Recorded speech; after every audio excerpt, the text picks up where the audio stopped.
Hello everyone, my name is Alan, and today I'm going to discuss tips to help my students receive a higher band score on their essay IELTS exam.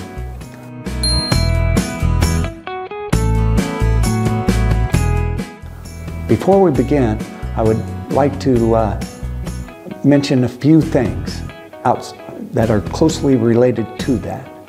First of all, in order to do well on the essay exam, you have to have read about the topics in the past.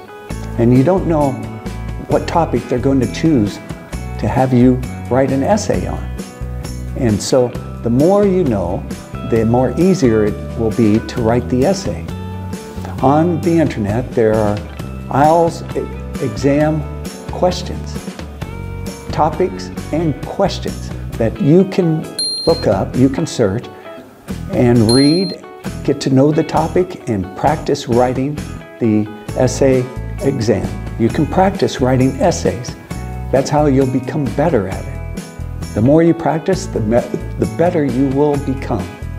Okay, before I start with the introduction, I just want to say that a long time ago, tell me, when I was trying to learn the writing process, she told me that in the introduction, you tell them what you're going to tell them. In the body of the essay, you tell them. And then in the conclusion, you tell them what you told them. I found that to be very helpful, and I use it always. Okay, another thing too, you have to organize your thoughts. It's important to organize your thoughts. And many times when my students write essays, their thoughts are jumbled and all over the place. It's important that your thoughts are in order and logical and reasonable. And the way to do this is I would spend a couple of minutes at the beginning writing a buzzword outline of how you're going to approach the essay. And it includes introduction, then your arguments, then your counter arguments, then your rebuttal, and finally your conclusion. I would use a buzzword outline. It doesn't take you very long to create, and it will help you to keep your thoughts well organized. On the exam, it's 40 minutes long, and it should be 250 words. It should be at least 250 words. If you practice writing these essay exams, you'll know when you've reached that word count. Naturally, you'll just know because you practice so much. Make sure that you write at least 250 words.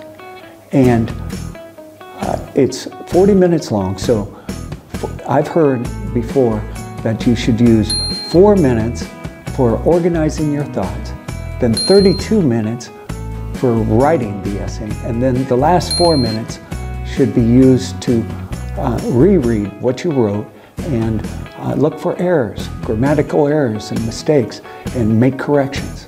Now we're going to discuss how to write a thesis statement for your introduction. And you can find this in the question itself. A couple of weeks ago, I gave a practice essay exam to my students, IELTS exam to my students. And this was the question. Nowadays, the way many people interact with each other has changed because of technology. In what ways has technology affected the types of relationships people make? Has this become a positive or a negative development? When answering this question, make sure that you answer the question and do not go off on other tangents. Just do what they tell you to do, and only that. Just do what they tell you to do and only what they tell you to do. Don't add anything else. You don't have time. You don't have the words. This is how I would write the thesis statement. However, in the introduction. However, there's many different ways to write a thesis statement, and you might have a better way to do it for yourself, what works well for you. And so this is just an example, and it might help you if you're having difficulty writing thesis statements. I would write it like this. Technology has affected the types of relationships we make. With change comes both positive and negative developments. However, the positive aspects of technological development have far exceeded the negative impact of those changes on relationships. That's the way I would write it.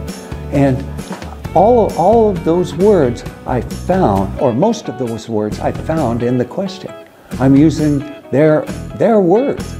Okay, when setting up a essay, that is the introduction. Now we go to the body, and this question is asking you to take a stand and to say, well, it's more positive than negative, or it's more negative than positive. And when you take a stand, you want to argue in favor of your point of view. So you'll have, at the beginning, 3 supporting arguments, whether positive or negative. I came up with a positive argument at the beginning, but you want to, when you come up with these supporting arguments, you want to use your convincing, your most persuasive, your strongest argument. And so for the first one, I said people can easily communicate with people from around the world. I believe that is the strongest argument for this kind of essay. The second strongest argument, and then your third strongest argument. After that, you want to bring up, just briefly, don't give it too much attention, but you want to bring up your opponent's strongest argument. And when you do that, right afterwards, you want to rebut it, meaning that you want to question it, criticize it, find problems with it. That makes your argument even stronger. Another important tip is to use different kinds of sentences. Do not always write simple sentences. To do well on the IELTS essay exam, there has to be something more. And I would include complex sentences with subordinate clauses, also passive sentences, sentences with a question, also conditional sentences. It's important to include all of those types of sentences. And to become a very effective writer, you should switch it around. You shouldn't do just all simple and then go to complex and then several and complex and several and passive. Mix it up. One simple, one passive, one complex, one question, one conditional. Mix it up. It's much more effective when writing. I'm sorry, I almost forgot the conclusion. Many of my students forget the conclusion. They stop after the argument, and that's it. It's very important to write a conclusion. That's your last chance to convince your audience that you are right, that what you wrote is correct. It's your last chance to persuade them. And so it's very important. A conclusion is just a summary of everything that you've written in the essay. To summarize, some people, they'll mention everything, just a little bit of everything. Or you can take your strongest arguments and restate them again. Either way works depending on the person. In your conclusion, it should not include anything new, any new information, any new anything. It should always be about what you've already written and restating your thesis statement again. But when you do that, try not to use the same language, the same words. Say the same thing in a different way.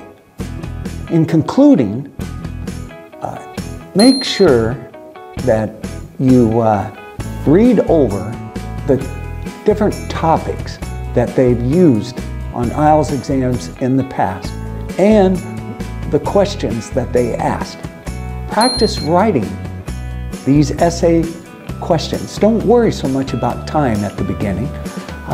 Later on, I think that you should try to stay within the 40-minute limit and the 250 words. But at the beginning, just write. Just write. And later on, you can concern yourself with other things, such as that. Also, the more you read, the better you will write. And so, if you see different topics on the list when you do your search, and you do not know anything about that topic, read up on it. Learn more about it so you can answer the essay question if it's asked. We don't know which question will be asked, and it varies greatly. So that's one way to handle that. Grammar is important, but also using more complex sentences is important too. There's a balance there. And so I know that you might be worried that you'll make errors, grammatical errors, if it's too complex or if you're trying a different sentence structure. But I believe that you'll receive higher points by at least trying to do that. I'm at the end of my presentation. I want to wish you the best of luck, and I hope these tips will help you to receive a higher band score when you take the IELTS essay exam.